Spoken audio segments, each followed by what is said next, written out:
have almost forgot the taste of fears. The time has been, my senses would have cooled to hear a night shriek, and my fell of hair would at a dismal treatise rouse and stir as life were in't.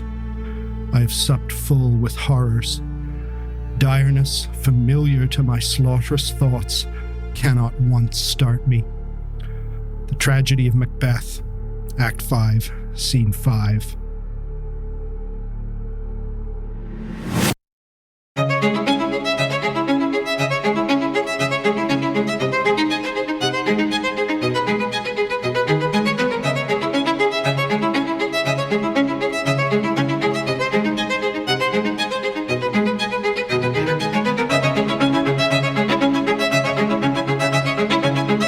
Welcome to episode 1.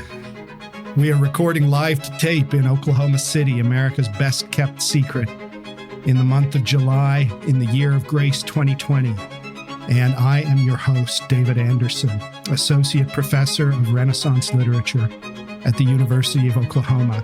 And I am joined by my producer, the highly capable Eric Williams. Hello, Eric. Hello. All right. Well, here we are on this inaugural episode, and we are excited to welcome all of you, dear listeners, to what is sure to be a long-running podcast that will inspire, edify, transport, and edutain millions of people over the coming decades, or perhaps just mildly amuse our friends and family. Either way, I promise you, this is going to become the best and most successful literature podcast hosted by a Canadian living in Oklahoma. We will at least crack the top 5 in the first month, Eric. That's a promise. That's an elite list, and climbing up to the top of the ladder is not going to happen overnight, but we will get there. So top 5 this month, and then number 1 surely within 3 or 4 years. So what are we doing here? What is this all about? Well, Eric and I were talking about ideas for a podcast on culture, history, art, and ideas, something like that. And the simple fact is the thing I'm most passionate about is great literature. And so we were gravitating in that direction, which was probably inevitable because I am a professor of literature. And so my governing conviction is that great literature matters and deserves to be talked about, thought about, grappled with, read aloud. It matters. I work in the academy, and generally today and for many years, there is a tendency in the academy among people who teach in literature departments to use a literary text the way a medical student uses a cadaver, as something you practice on, not something with inherent dignity or worthiness. And the idea that there might be truth in a poem by Hopkins or Shelley, or a tragedy by Racine, or a novel by Trollope, truth that could alter our understanding of life or the world isn't really something that most professional literary scholarship is concerned with these days. I guess one could say unless that truth happens to illustrate their prior convictions, especially concerning politics. Even less is the idea of beauty talked about among professional literary critics within the academy, that there are ways of using language that convey the touch of glory, that can enrich us or even ennoble us. I've thought ever since I started working as a graduate student and then as a professor, that professors should treat the works they study as objects of love and hope that their students fall in love with their authors. And every department of literature across the land has admirable exceptions, people who uphold that principle, even if they're not doing it consciously, but their aspirations don't fit in very well with the wider climate in literary studies. And so this is a podcast about serious literature, presented by a person who takes the literature seriously, but hopefully doesn't take himself too seriously. But it has the conviction that you, the listener, whether you haven't studied major literature since your high school English class or whether you're deep in the weeds of graduate study, can find something to enjoy here, something that excites or inspires you, that doesn't come from me, but that comes from these authors. So we're going to talk about a range of different works from across literary history. There's no system here, really. You will see that soon enough. As I think through episode possibilities and talk them through with Eric, I'm going to follow my nose week to week. It will mostly be English literature. There'll be the odd work in translation, but English literature is the literature I know best. And obviously, given that it's the language we're speaking in, it makes sense to start there. But there will be the odd work in translation. We will pick up novels and short stories, plays and poems. For some of them, I'll have a fair amount of specialized knowledge, works in my own period or works that I've paid close attention to over the years. In other cases, I'll just be talking about them as a fan, hopefully a fan with a trained critical eye who can say things that are insightful about them.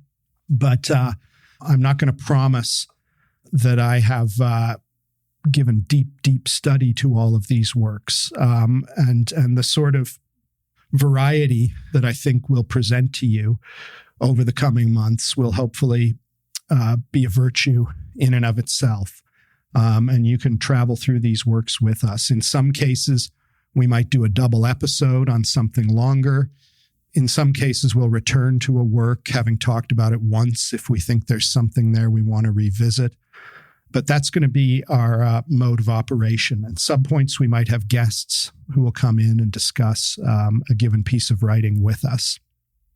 So the modus operandi of the podcast, what are we going to be doing specifically? Well, we are going to take a short passage from a longer work, or in some cases, we'll do a whole poem if it's a short lyric poem, say. But generally speaking, we'll be taking a short passage of something and looking at it closely. How does it work? What's at stake? What are the techniques that we see being used here? How does it speak to the larger work? Of course.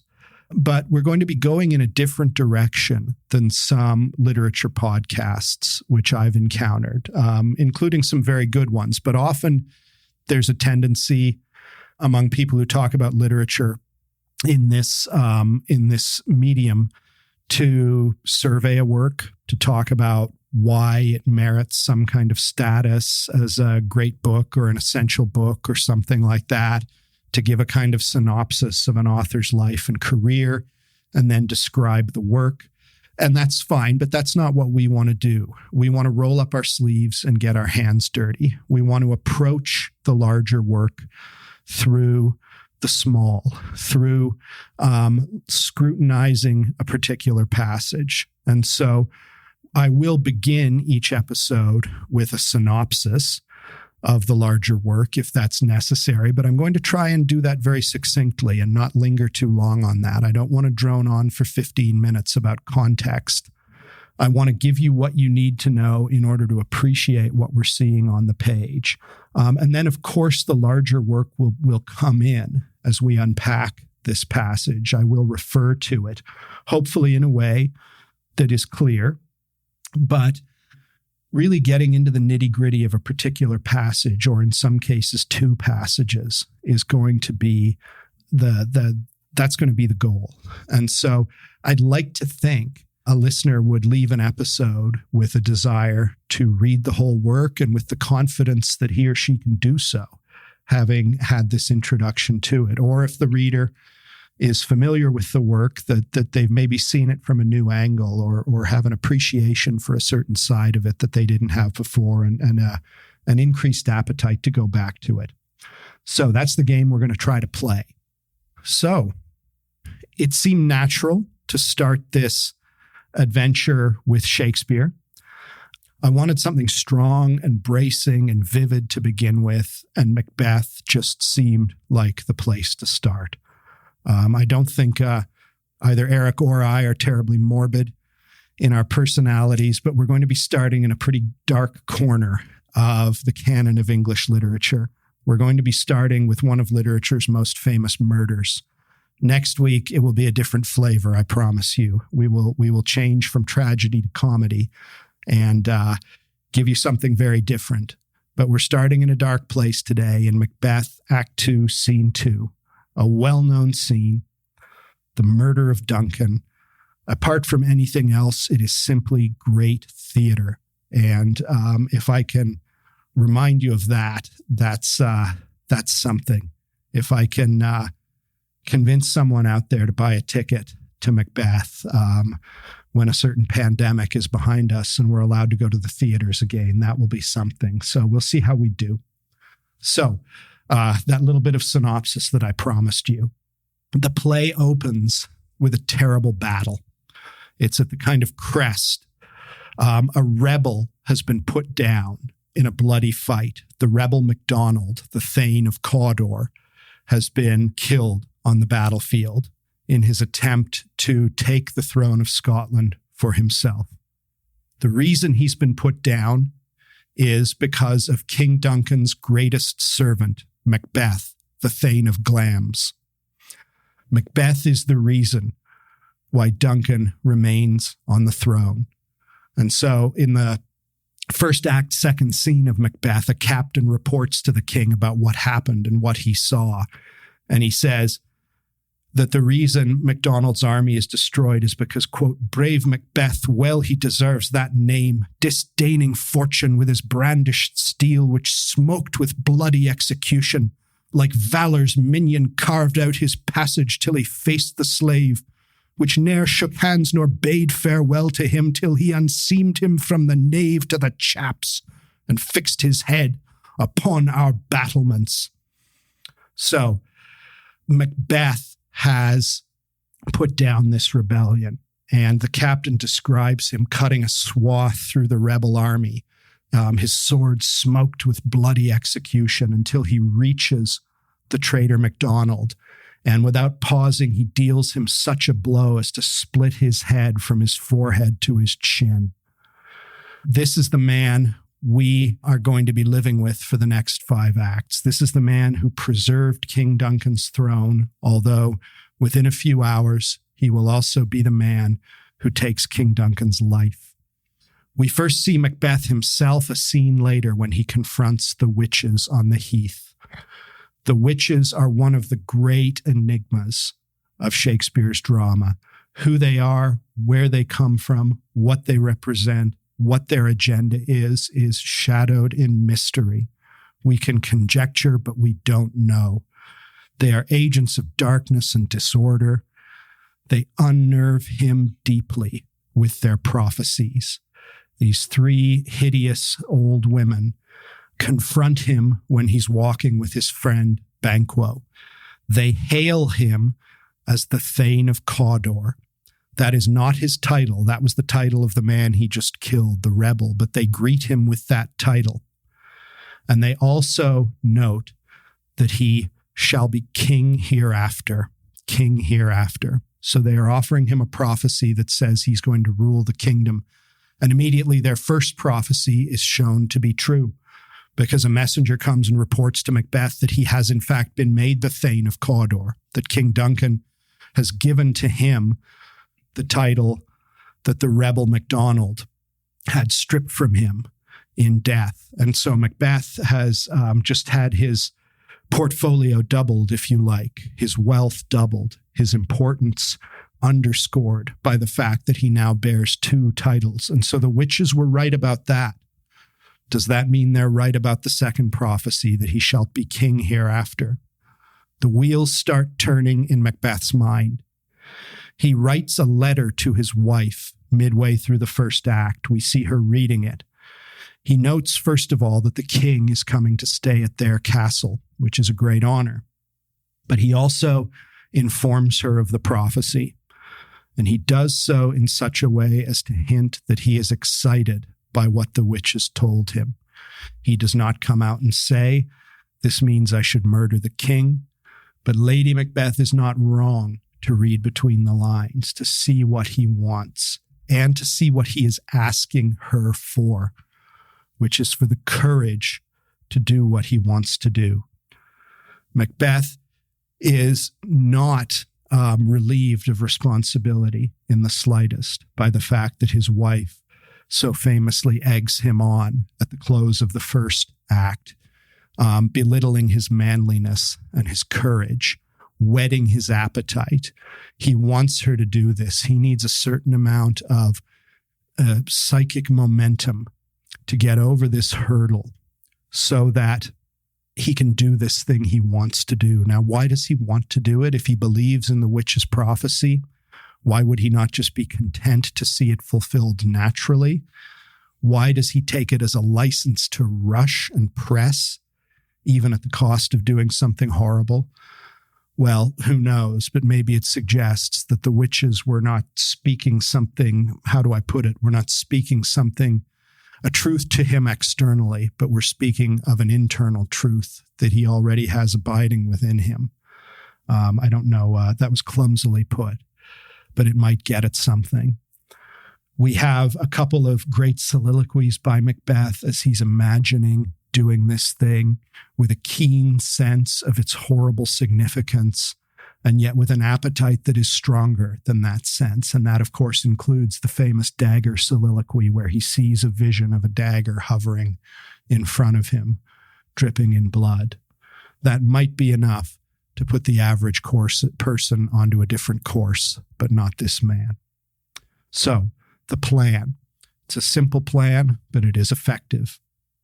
Lady Macbeth is going to drug the possets of the king's grooms. If you're a king, you don't sleep by yourself. You have attendants with you always, including in sleep. And so the noble grooms who sleep beside the king are going to be drugged by Lady Macbeth. They drink, I guess this is the custom in 11th century Scotland, who knew, but they drink a posset before turning in for the night, which is a mixture of milk and mulled wine. Not really what I'd want to go to bed on. But they have this posset as their regular nightcap, and Lady Macbeth slips them a little something that's going to ensure that they are out cold when the murder takes place. Macbeth will do the killing and will wipe the king's blood on them. She has their daggers already out of their sheaths, and he's going to take the daggers and bloody them up and bloody up the grooms as well, so that they can be framed for this murder. After the murder is discovered, the Macbeths are going to spread the rumor that the late king's sons, Malcolm and Donald Bain, were in on it. And so they are going to frame a number of people for this murder. And that's going to mean everybody is left looking at the strongest man in the kingdom, the man who just proved on the battlefield how mighty he is and what a great leader he is. He is going to be acclaimed king, and this works. So, this is a special kind of murder. Murder is a horrible thing, but we all know in our bones that although it's always a horrible thing, there are differences in various murders, as with any crime. It is bad if two men get drunk at a bar and fight, and one of them kills the other. But there is something specially insidious about what we call cold-blooded murder, murder deliberately undertaken, not in the heat of passion, but for instrumental reasons, and especially when that murder is of an unsuspecting innocent. Duncan is the king, meaning he is the person to whom Macbeth owes fealty. Macbeth, this is not a contractual relationship of the sort we're familiar with in our own world. It is a fundamental relationship, and it is a God-sanctioned relationship from the point of view of classical Christian political theology. And so Macbeth is killing his king. He is also killing his guest. And around the world, in every culture, there are deep-rooted codes about hospitality, which may seem very quaint or even arbitrary to us today in the modern world, but you have to imagine earlier peoples or more primitive peoples, and I don't use that word in a pejorative sense, but more primitive peoples whose resources are more slender, taking very seriously the idea of the host-guest relationship.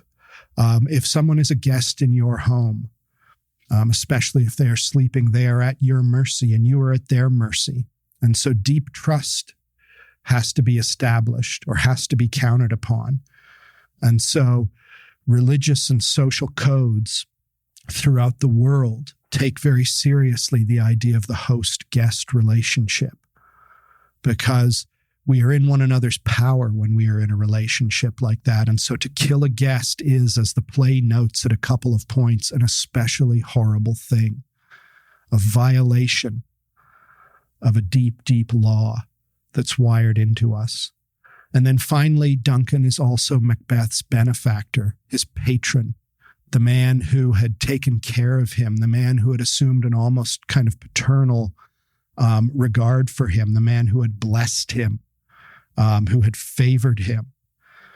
All of this means, if we transposed Macbeth into Dante's hell, Macbeth is right at the very bottom, at the dead center of the universe, in the frozen lake of Cocytus, the lowest level of hell for Dante, where Brutus and Cassius and Judas Iscariot are chewed on eternally by the devil himself as he stands imprisoned in the ice. The last circle of hell in Dante's cosmos is the circle of the betrayers. And the deepest, most central part of that circle is for those who have betrayed benefactors. And so that is where Macbeth would be going. That is the nature of the crime we're considering. So that was a longer setup than you probably cared for. I'm going to read the scene now. Couple of notes. First of all, I will impose a Scottish accent on you, so I apologize. This is part of my hammed up routine from the classroom. I see no reason not to keep doing it. Probably means we will immediately lose the entirety of our Scottish audience, which is too bad. I would rather have the Scots with us if we can, but I understand if they can't stand it. But this tickles me and hopefully won't drive you too crazy. So there's no earthly reason. Macbeth can be performed around the world, of course, and people can use any old accent they please. But the Scottish flavor of this play, even if it's mostly in my imagination, kind of delights me. So that's where I'm going. So apologies in advance. Second of all, this is drama. So there are, in this scene, two people talking back and forth. I'm not going to do the clumsy thing of saying Macbeth says and then Lady Macbeth replies. I'm just going to read the scene. I'm going to try to pitch my voice in such a way that you'll understand the difference between Lady Macbeth talking up here and Macbeth talking down here. So we'll see how well that works. Eric can pull me aside and let me know if this is just a flaming disaster, but hopefully not. But here we go. So if you're following along at home with the home version, this is Act 2, Scene 2. I hope to read it in such a way that this is clear to you, even if you're jogging or driving or something like that. But if you want to follow along, Act 2, Scene 2 of the tragedy of Macbeth. So, Lady Macbeth enters alone.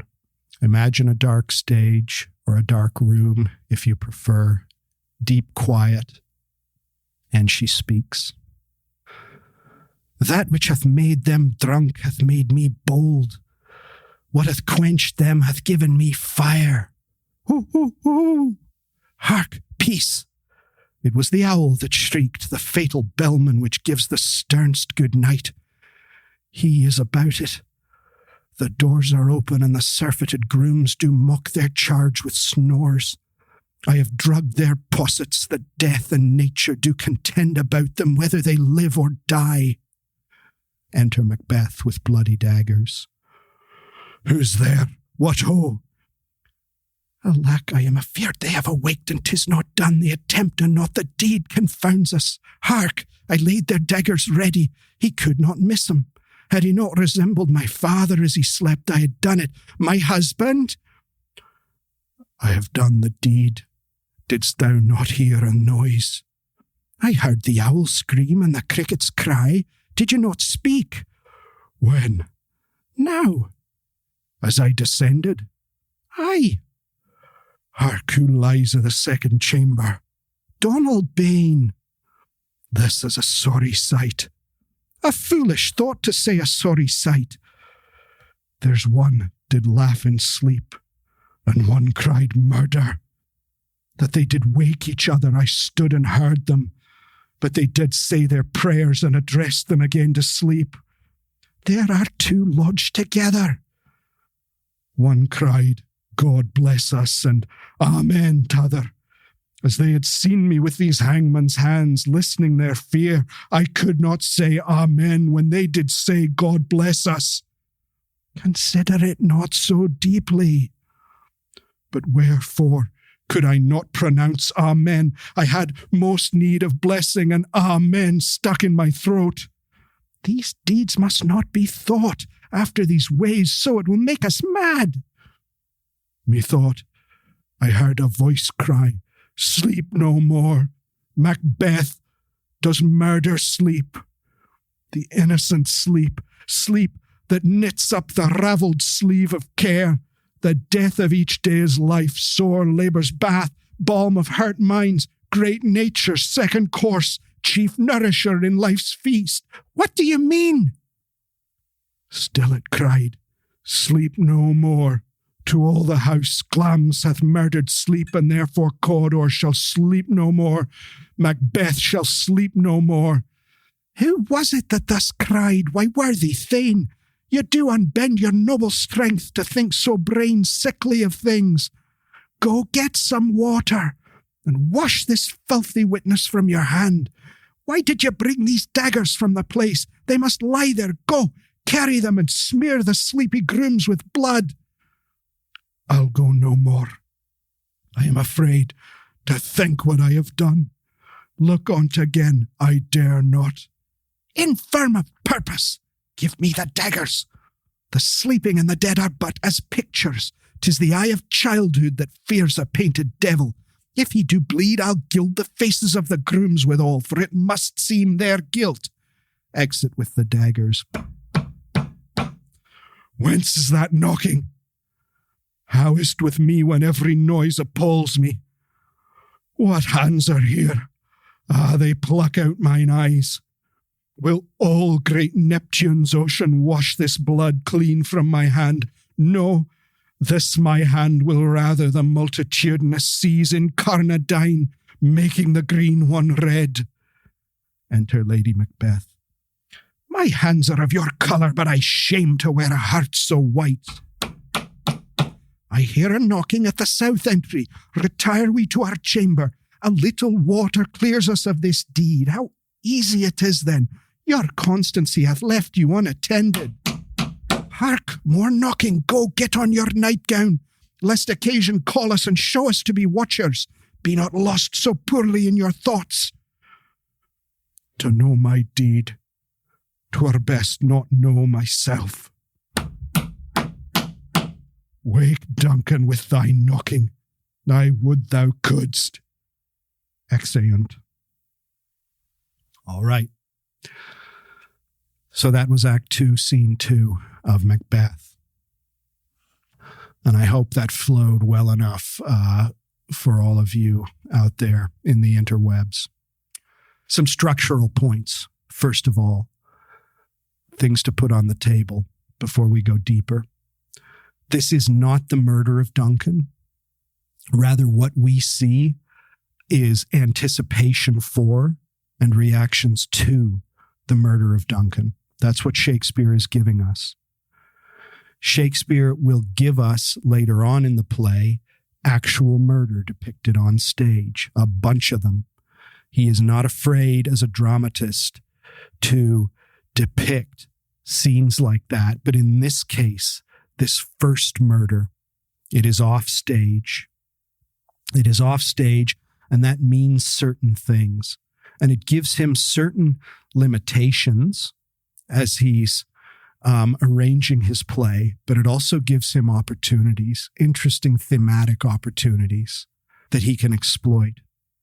The scene is a mixture of short soliloquies and tense conversations with some comings and goings. So, in other words, there's a real dynamism to this scene.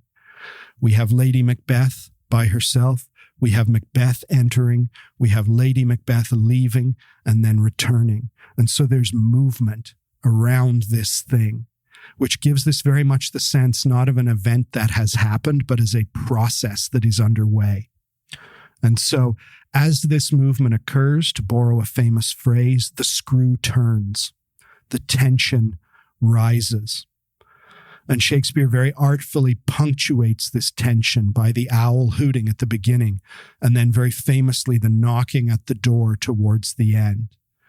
And if this is done effectively in the theater, we jump in our seats just as Macbeth and Lady Macbeth do on stage. That knocking and that owl have the sense of reminding us of the world or God or conscience or something hovering over this scene. The world is going to press in on these two. It is not going to leave them alone. And that knocking in particular, that ominous banging, has that effect. And of course, if you know the play, you know immediately as soon as Lady Macbeth and Macbeth leave the stage, we find out who was doing the knocking, and we have the ridiculous farce, the deflation of the drunken porter answering the door to Macduff. But it is Macduff who is knocking. Macduff is Nemesis in this play. Macduff, at the end of the play, will be the one who takes Macbeth's head. He's the one knocking now. But right now, the fact that it is him matters less than this sense of an interruption of their private darkness that they're inhabiting. We have something here of Shakespeare's awareness of the power of entrance. As I said, with these movements of Macbeth coming, Lady Macbeth, whether it's down from the balcony or whether it's sort of down the hallway, however it's staged, coming in. That makes us wonder what happened over there, what happened over their shoulder. What was it he saw? Not just what did he do, but what did he see? What does she see when she enters that room? Shakespeare knows that sometimes the power of our own imagination can be exploited to greater effect if we're not given something immediately before us, but rather we have to think and conjure what went on off stage. Something terrible is going on upstairs at the beginning of this scene. And later on, as I say, blood will be spilled before our eyes, but here it's at a remove. And yet this only intensifies the horror. The first thing I'd like to note more concretely that stood out to me as I was looking this scene over a little while ago is the word deed. I don't know if you noticed listening to me read it, but the word deed is repeated, not just a couple of times, which might just be by the by, but 5 times. 5 times the word deed comes up in this short 2-page conversation. Deed is the character's euphemism for something terrible. Not all deeds are alike. Deed is a way of speaking about this thing that hides from themselves and one another its full horror. Instead of saying the murder, the slaughter, the killing, they say the deed. It's just an action. And this is very much part of Lady Macbeth's program, because Lady Macbeth is the member of this partnership who tries hard for the first 3 acts of the play to minimize the moral nature of what they're doing. It is just a thing. It is an action. The difference between me driving a knife into a maple butcher's board or me driving a knife into a living human being is nothing in particular. It's just swapping out one object for another. It's just a deed, and therefore do the deed and let's move on with it. Why is this thing particularly special? Why are we hung up on this? Now, Shakespeare gives us this wonderful little window into her own psychology. In this brilliant passing remark she makes before her husband returns, she has already been in that room to drug the grooms, to make sure that they're out cold. And she's talking about how her husband is hesitating over this and worrying over this. And she says, this is such a small thing. Had he not resembled my father as he slept, I had done it. So I would have just gone ahead and killed him, except for the fact that he happened to remind me of my father. She passes by this. She doesn't let it slow her down at all. But of course, that is telling us neither Lady Macbeth nor her husband are conscienceless sociopaths. Their issue is not an inability to understand the moral stakes of what's at play. He visualizes them in extreme detail and moves forward nevertheless. She tries to pretend they aren't there, but in a moment like that betrays a secret knowledge of them. But she doesn't notice the significance of that moment, but we do. Macbeth, as I say, already has a deep sense of the horror of what he is about to do. And you could ask yourself, I don't know if there's any profit in this, but you could ask yourself which one of them is worse. Is it worse to pretend, as she does, that this is just a nothing? It's just a deed like any other deed, like passing someone the salt? Or him, who has the ability to visualize the psychic and spiritual consequences of this thing and yet does it anyway? Which one of them is worse? I think, that's a contest no one needs to win, and nobody should want to judge. But it's interesting how Shakespeare gives us this partnership of these two people who are completely on the same page with what they want and what they're willing to do, and yet approach it with such different psychologies. So Macbeth has already had a sense of the horror of what he is about to do. And now that he has performed it, he is almost overcome by that horror. He was not wrong. He stares at his hands as he comes down to her. And he says, "This is a sorry sight. Thus is a sorry sight." The sight of the blood on his hands. And she says, "A foolish thought to say a sorry sight." He knows what this means, and he's now reeling under the knowledge of it.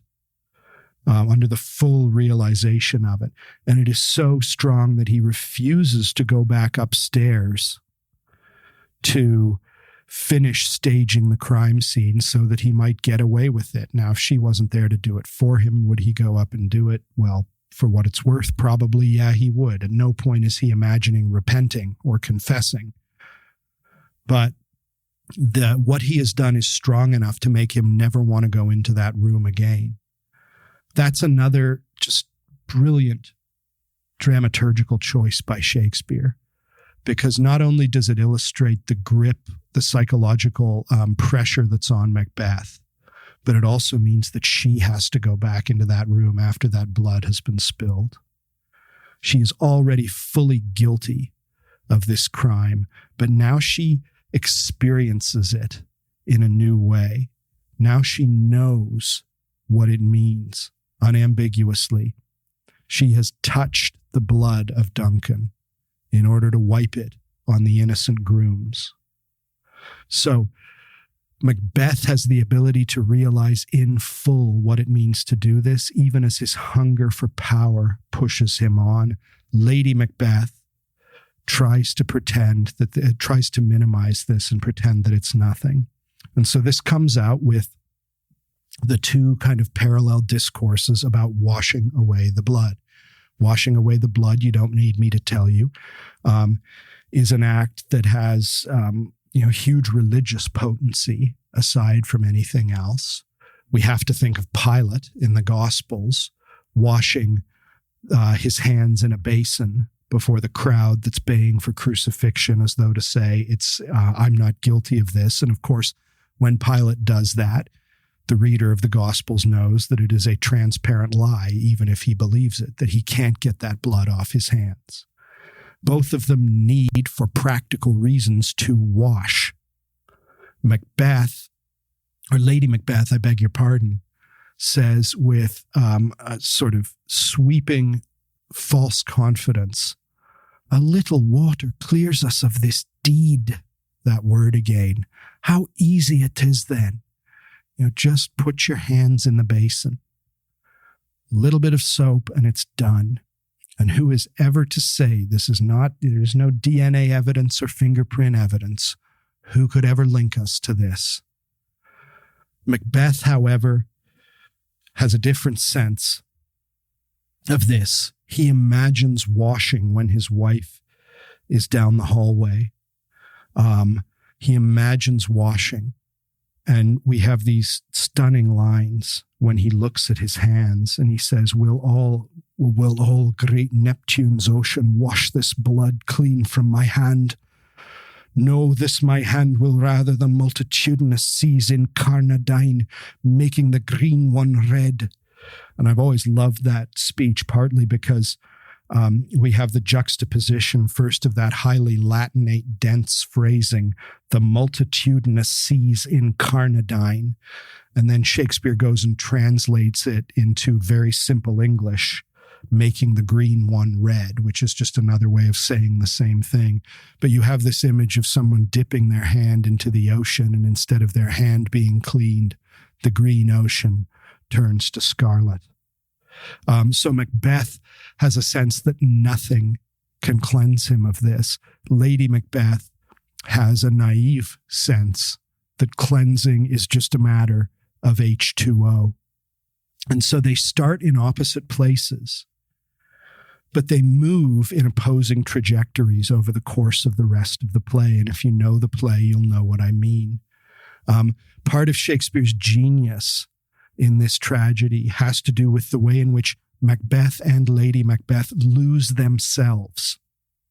Shakespeare, this is a little bit of a sidebar, but Shakespeare has such a strong sense. It's one of the things I admire most about him as a writer, but he has such a strong sense of the delicate, permeable, uncertain thing that a human being is. Shakespeare knows that the thing that I call me has surface level objectives and surface level motives, or motives maybe that are 1 degree beneath the surface. You know, in other words, I want such and such, and if I stop to ask why, I think, well, because of this reason, I want X because of Y.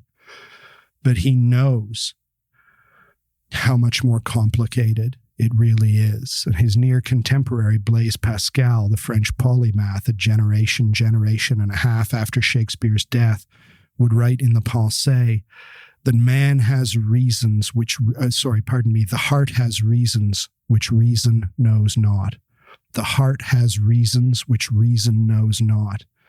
And so if we are seduced by our rational faculty into thinking that all our decisions and all our choices are rationally explicable, we are in the danger of great delusion.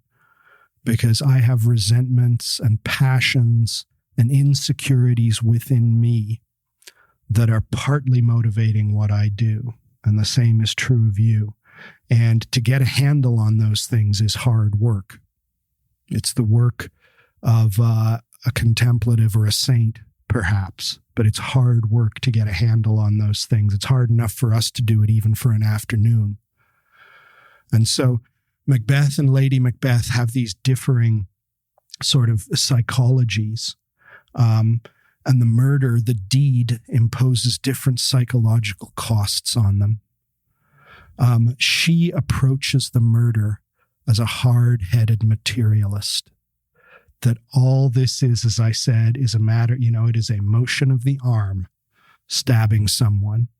And the fact that, as I say, it was a human body instead of a block of wood is not to be thought about.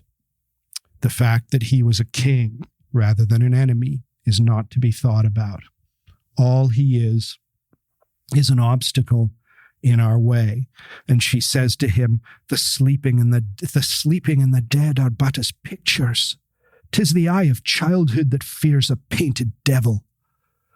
This is one way of looking at things, but it's going to be proven false. That the things that really terrify us and horrify us can't be sidelined and minimized by talk of superstition and childishness.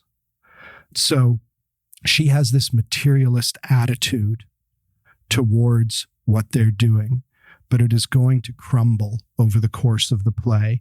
And revenge on her is not going to come, of course, in her waking hours, but in her sleep. By the end of the play, Lady Macbeth, we will hear, cannot lie down for the night without a candle burning beside her. She is afraid of the dark as any of the children fearing painted devils that she talks about in this scene. And of course, we're going to hear about her habit of nocturnal hand washing that occurs during sleepwalking every night, as one of her ladies in waiting brings a doctor to watch her furiously scrubbing her hands and talking to herself in the night. And so she will discover that a little water wasn't enough to clear her of this deed. Her imagination, her subconscious, will take revenge on her. And so later in the play, she will be furiously scrubbing her hands. What, will these hands ne'er be clean? Here's the smell of blood still. All the perfumes of Arabia will not sweeten this little hand. Oh, oh, oh.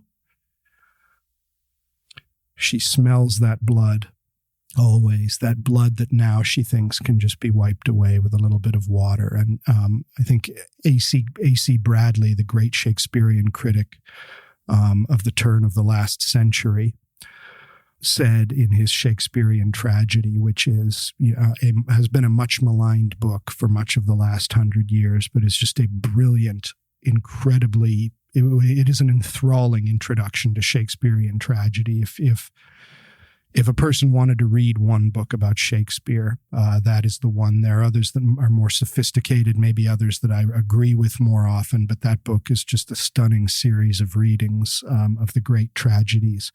And Bradley notes that the most horrible lines in the whole play come in that hand-washing scene of when Lady Macbeth says in her sleepwalking state, "Yet who would have thought the old man to have had so much blood in him?" Who would have thought the old man to have had so much blood in him? It is one thing, think of an old movie, even a quite sophisticated movie like The Godfather, when someone is shot and there's a nice, neat blob about the size of a deck of cards on their shirt. And someone who doesn't know better might think that that's what a murdered body looks like. But Lady Macbeth walks into that room, and although she's trying to pretend that this is nothing very serious, she walks out with the smell of the blood in her nostrils and with the sense that a human being holds a lot more blood than any of us ever want to see in person. And so Lady Macbeth can act as much as she likes as a hard-headed materialist, but her conscience will catch up with her. What happens to her husband is very different. It is, if you like, the inverse of that. Macbeth has the live, white-hot imagination, the febrile sense of the deep meaning of things, and yet he's not wise enough or not disciplined enough to take a lesson from that conscience, and instead steamrollers over that conscience in order to get what he wants. And so what will happen to him will be very different. By the end of the play, he will be a man, unlike his wife, who is haunted by the moral significance of this thing, even in her sleep. Macbeth will be a man who cannot feel anything at all. The quotation I read at the beginning of the episode hints at that. "I have almost forgot the taste of fears," he says. "I have lived with direness." And so something that in the old days would have made the hair stand up on my arms, now I hardly notice them. Someone screaming in the night. He says, "The time has been my senses would have cooled to hear a night shriek." When that owl hooted and when that door was knocking in Act 2, Scene 2, he jumped out of his skin. But by the end of the play, he won't be able to feel anything. And that speech I began the episode with almost conveys a sense of regret from someone who cannot feel anymore, cannot feel fear anymore. And indeed, a minute later, he'll be brought the news of his wife's death, and he'll hardly be able to raise an eyebrow about it. Not because he isn't aware, not because he doesn't care about her anymore, but that his ability to feel has been deadened. He has taken a white-hot poker and cauterized his own soul. And so the owl shrieking in the night used to bother him, but now the shriek of a human being only provokes mild curiosity.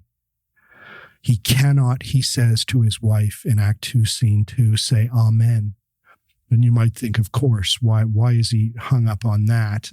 He hears the man in the next room waking in his sleep and saying, God bless us. If you're thinking only in practical terms, as his wife would, he has better things to do right now than to stop and say amen. But he's telling us, it's ridiculously naive in a way. He says, I had most need of blessing and amen stuck in my throat. Well, he's beyond blessing now. And if he doesn't quite grasp that, we do. He couldn't say amen. He is cut off from grace. And he has, as he goes on to say, murdered sleep. I love the passage in the middle of the scene I read to you, where he says, methought I heard a voice cry, sleep no more, Macbeth doth murder sleep, the innocent sleep. And he goes on in a wonderful series of images to paint pictures, to paint little emblems of what sleep is. And think about the first one. The first one knocks me out. The things that Shakespeare can do in a single line of blank verse. What is sleep? You ask, Dr. Anderson. Well, sleep that knits up the raveled sleeve of care. If you imagine your life every day like the sleeve of a garment getting worn and the threads falling out, sleep is what comes in the night and knits it back together. That's what sleep does. It's true psychologically and physiologically. But Shakespeare didn't need modern neuroscience to know that that's what sleep does, that it knits the raveled sleeve of care. I'd be happy if for once in my life I said anything that apt. But Shakespeare then, he can sometimes be a bit of a show-off, and he then goes on to fill up an inch of column with a bunch more of these images. The death of each day's life, sore labor's bath. Think of getting into a warm bath at the end of a hard day. That is what sleep is for us. Balm of hurt minds, etc., etc. He goes on and on with these images that suggest something that should be common to all of us, but that so often we hardly stop to think about, that sleep is a gift, and it's a gift that we need to be able to forget for a little while, to be able to restore ourselves, to be able to be, even in the midst of, it is a horrible thing for someone who's in trauma or pain. But if they can't sleep, it's so much worse, and we feel for them so much more deeply, because that gift of sleep is such a blessing. And who would gamble it? We do all the time probably, but if we really stopped and realized that in making a questionable moral choice, we could be sacrificing that gift, what a frightening thing. And so you see both of them so strongly in this moment. You see Macbeth with his extraordinary imagination rattling through this stunning list of images that have to do with what sleep represents for a human being. The innocent sleep, sleep that knits up the raveled sleeve of care, the death of each day's life, sore labor's bath, balm of hurt minds, great nature's second course, chief nourisher in life's feast. And then his wife, who cares about none of this, says, "What do you mean?" And we can't really blame him. He'd probably go on for another 20 minutes if she didn't stop him. But she's saying, get to the point. She has no time for these poetic images that bring out the nuances of this experience and what it would mean to not be able to sleep. But we can imagine Macbeth at the end of the play as a man who lies in his bed at night, staring at the ceiling through the dark. And maybe he catches a couple of hours of sleep here and there, but he's a man who stares into the fire. He's a man who stands staring out the window. He's a man whose only purpose becomes holding on to the power that he won through murder, who can no longer taste any of the savor. He is supped full of horrors, he says. and he can't taste anything else. So I think that's probably enough for me on this one. But Eric Williams, do you have any thoughts or questions here at the end of our time?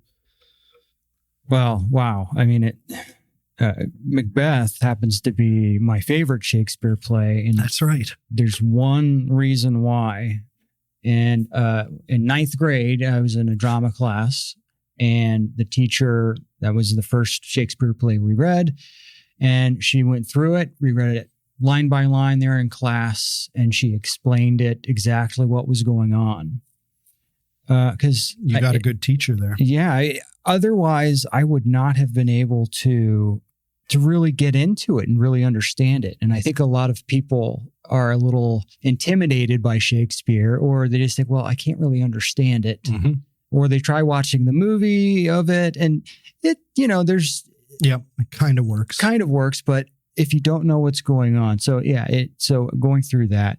And I think what I love about Macbeth, but it's also the thing that I hate about Macbeth, is I think that Macbeth and Lady Macbeth they're not that, it's like we could find ourselves in that same position, that same situation. What would you do?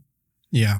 If all the stars align, and everybody would like to think, well, I would never do anything like that. But I think it's just a kind of a picture of our own frailty and how we have the ability within us to do great things, but also to do really horrible things.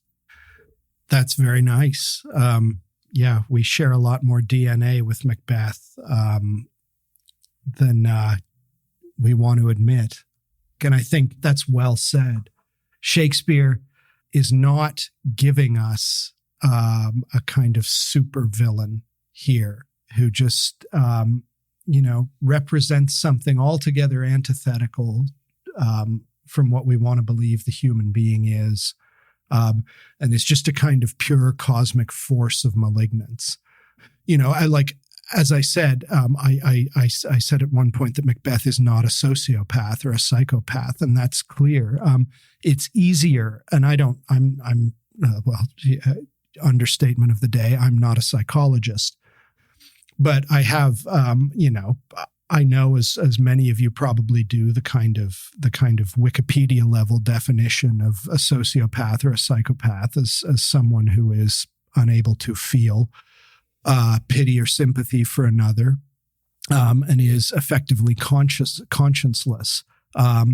And a person like that you could make into a kind of monstrous other fairly easily, even if you feel a kind of pity for them because they're missing a component that the rest of us have. But these are people who are not deficient in that sense. And so they're like us. They're like us in many ways.